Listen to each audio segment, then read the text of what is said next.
ચાલો આજે એક એવી છબીની ઊંડી તપાસ કરીએ જે ઘણા લોકોના મનમાં શાંતિ અને અ, સુરક્ષાનો પર્યાય છે. હમ પ્રભુ ઈસુનો સારા પાળક તરીકેનો ખ્યાલ. આપણી પાસે જે સ્ત્રોતો છે તે મુખ્યત્વે બાઇબલના શ્લોકો અને તેના પર આધારિત ધાર્મિક ગ્રંથો છે. બરાબર.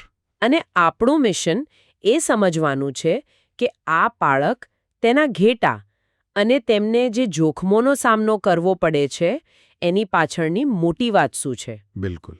અને મોટાભાગના લોકો જ્યારે સારો પાળક શબ્દ સાંભળે એટલે તરત જ એમના મનમાં ગીતશાસ્ત્ર ત્રેવીસ આવે. હા, તરત જ યહોવા મારા પાળક છે, મારે કશી ખોટ પડશે નહીં. આનાથી વધુ દિલાસો આપનારું શું હોઈ શકે, ખરું ને? સાચી વાત છે. આ એક એવી છબી છે જે સદીઓથી કવિતા, સંગીત, કલા બધી જગ્યાએ વણાયેલી છે. એકદમ સુરક્ષિત દુનિયાનું ચિત્ર. હા, અને ગીતશાસ્ત્ર આગળ જતા એ ચિત્રને વધુ ઘેરું બનાવે છે. પાળક ઘેટાને લીલા બીડમાં સુવાડે છે, શાંત પાણી પાસે લઈ જાય છે, અને સૌથી મહત્વનું, જ્યારે ઘેટા મૃત્યુની છાયાની ખીણમાંથી પસાર થાય ત્યારે પણ પાળક એમની રક્ષા કરે છે. એની લાકડી અને દંડથી. બરાબર. આ સાંભળીને તો એવું જ લાગે કે ઘેટાના જીવનમાં કોઈ તકલીફ આવી જ ન શકે. પાળક એક રક્ષણાત્મક કવચ જેવો છે. અને આ જ વાત, ખબર છે, આ વિષયને રસપ્રદ બનાવે છે. કારણ કે આ જે શાંતિપૂર્ણ આદર્શ ચિત્ર છે ને, હા, એ વાર્તાનો માત્ર એક ભાગ છે. જ્યારે આપણે સ્ત્રોતોમાં થોડા ઊંડા ઉતરીએ, ખાસ કરીને માથીના પુસ્તકમાં, ત્યારે આખી વાત જ પલટાઈ જાય છે. ઓ એમ કઈ રીતે? કારણ કે અત્યાર સુધી તો બધું ખૂબ જ સુરક્ષિત લાગી રહ્યું છે. જુઓ, માથી 10:16માં ઈસુ પોતાના અનુયાયીઓને શું કહે છે એ સાંભળો. એ કહે છે, જુઓ, હું તમને વરુઓની વચ્ચે ઘેટાની જેમ મોકલું છું. શું? હા, લીલા બીડ નહીં, શાંત પાણી નહીં, પણ વરુઓની વચ્ચે? સીધા વરુઓના ટોળાની વચ્ચે. એક મિનિટ, આ તો સીધા આગમાં ધકેલવા જેવી વાત થઈ. પાળક પોતે જ, મતલબ જાણી જોઈને ઘેટાને જોખમમાં મૂકી રહ્યો છે. બરાબર, આ જ પ્રશ્ન થાય. આ તો ગળે નથી ઉતરતું. ઘેટા માટે આનો અર્થ શું થાય? આ રૂપક છે, પણ એની પાછળની વાસ્તવિકતા ખૂબ જ કઠોર છે. માથીના પુસ્તકમાં સ્પષ્ટ લખ્યું છે કે આ વરુઓ કોણ છે. કોણ છે? એ સમજાવે છે કે અનુયાયીઓને સત્તાવણીનો સામનો કરવો પડશે. તેમને ધાર્મિક સભાઓમાં લઈ જવામાં આવશે, તેમને કોળા મારવામાં આવશે. ઓ બાપરે. અને રાજાઓ તથા હાકેમો સામે એમની જુબાની લેવામાં આવશે.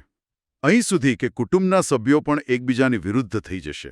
એટલે આ કોઈ કાલ્પનિક જોખમ નથી, આ તો વાસ્તવિક જોખમ છે. શારીરિક પીડા, સામાજિક બહિષ્કાર, મૃત્યુ પણ. બધું જ. પણ આ તો બહુ મોટો વિરોધાભાસ છે ને. એક તરફ ગીતશાસ્ત્ર કહે છે કે પાળક મૃત્યુની ખીણમાં પણ રક્ષણ કરશે, અને બીજી તરફ માથી કહે છે કે પાળક પોતે જ તેમને વરુઓ વચ્ચે મોકલી રહ્યો છે જ્યાં મૃત્યુ લગભગ નિશ્ચિત છે. બરોબર. તો પછી સવાલ એ થાય કે એક સારો પાળક જેનું કામ રક્ષણ કરવાનું છે એ જાણી જોઈને પોતાના ઘેટાને આવા જોખમમાં કેમ નાખે? શું એ સારો પાળક કહેવાય? આ જ મુખ્ય પ્રશ્ન છે જે સ્ત્રોતો આપણને વિચારવા મજબૂર કરે છે. અને એનો જવાબ મેળવવા માટે આપણે આ પાળક ઘેટાના સંબંધને એક મોટા બ્રહ્માંડવ્યાપી સંદર્ભમાં જોવો પડશે. બ્રહ્માંડવ્યાપી યોજના. ઠીક છે, ચાલો આ ગૂંચને ઉકેલવાનો પ્રયત્ન કરીએ. શું છે આ યોજના?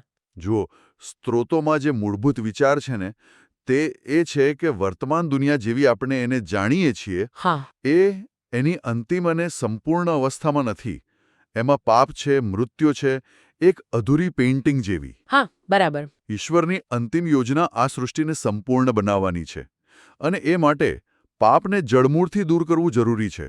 અને સ્ત્રોતો પાપને કઈ રીતે સમજાવે છે?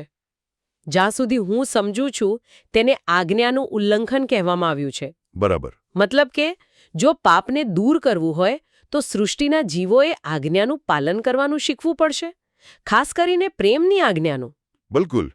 પણ અહીંયા એક મહત્વનો મુદ્દો છે, સ્વતંત્ર ઈચ્છા.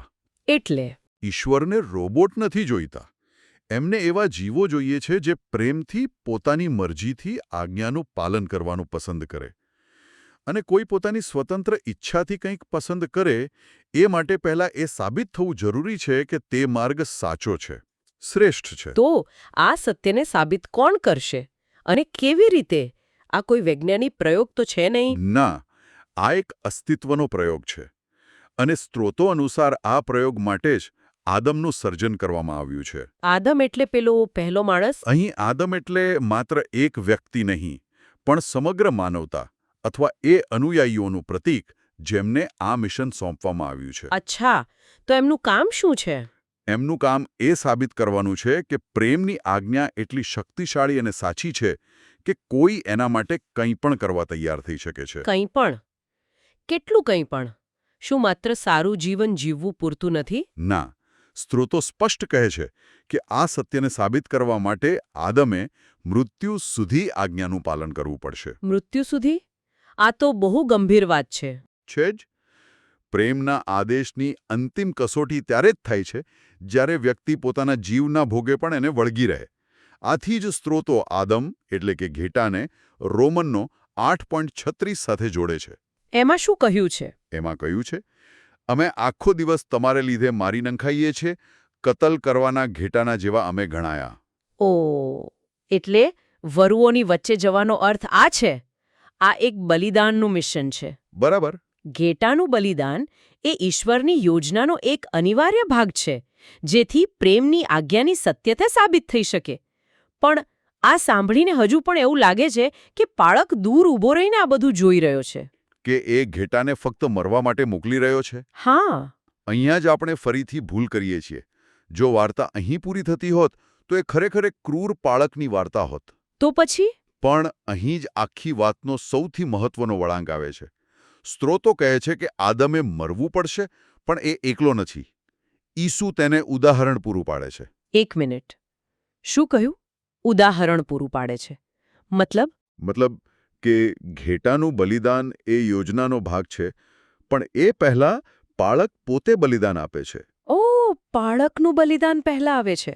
બિલકુલ. આ આખી ચર્ચાનો કેન્દ્રબિંદુ છે.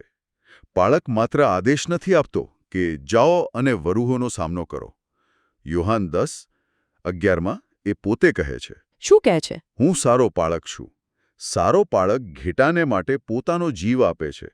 આ નિર્ણાયક વાક્ય છે. વાહ. એ ઘેટાને એવા કોઈ માર્ગ પર નથી મોકલતો જેના પર એ પોતે ચાલ્યો ન હોય. એ પોતે પહેલા વરુઓનો સામનો કરે છે, પોતે બલિદાન આપે છે અને આમ કરીને ઘેટા માટે રસ્તો બનાવે છે. આ તો આખી પરિસ્થિતિને બદલી નાખે છે. તો આ કોઈ આદેશ નથી કે જાઓ અને મરો. ના. આ તો એક આમંત્રણ છે કે મારા પગલે પગલે ચાલો, મેં જે કર્યું તે તમે પણ કરી શકો છો. બરાબર. બાળકનું બલિદાન એ માત્ર ઘેટાને બચાવવા માટે નથી, પણ એમને શીખવવા અને પ્રેરણા આપવા માટે પણ છે. એનું મૃત્યુ એક શક્તિશાળી પ્રદર્શન છે. કઈ રીતે? ગ્રંથ કહે છે કે ઈસુના ક્રોસ દ્વારા આદમ ઈશ્વરના પ્રેમને ખરેખર સમજે છે. જ્યારે ઘેટું જુએ છે કે એનો પાળક એના માટે પોતાનો જીવ આપવા તૈયાર છે, ત્યારે ઘેટાના પોતાના બલિદાનનો અર્થ જ બદલાઈ જાય છે. એ મજબૂરી કે લાચારી નથી રહેતી એમ. બિલકુલ. એ પ્રેમનું સ્વૈચ્છિક કૃત્ય બની જાય છે. તો બાળકના પ્રેમને જોયા પછી ઘેટું પણ એવું કરવા સશક્ત બને છે. હા. સ્ત્રોતોમાં એક ખૂબ જ સુંદર વાક્ય છે. કારણ કે પ્રભુ ઈસુએ આદમ માટે પોતાનો જીવ આપ્યો, આદમ પોતાનો જીવ ભરપૂર રીતે આપી શકે છે. એટલે હવે ઘેટું ડરીને નથી મરતું. ના, એ પ્રેમથી બાળકના ઉદાહરણને અનુસરીને પોતાના જીવનનું બલિદાન આપે છે. એ એક પીડિત નથી, પણ એક સાક્ષી છે. એટલે કે આ એક પ્રેમનું ચક્ર બની જાય છે. બાળકનો પ્રેમ જોઈને ઘેટું પણ એ જ પ્રેમ પાછો આપવા તૈયાર થાય છે. એકબીજા સાથે જોડાયેલી પ્રક્રિયા છે. સ્ત્રોતમાં આ ક્રમનું વર્ણન પણ છે. શું છે આ ક્રમ? ઘેટા માટે પોતાનો જીવ આપનાર સારા પાળકના પ્રેમને સમજ્યા પછી હવે ઘેટું સારા પાળક માટે પોતાનો જીવ આપે છે.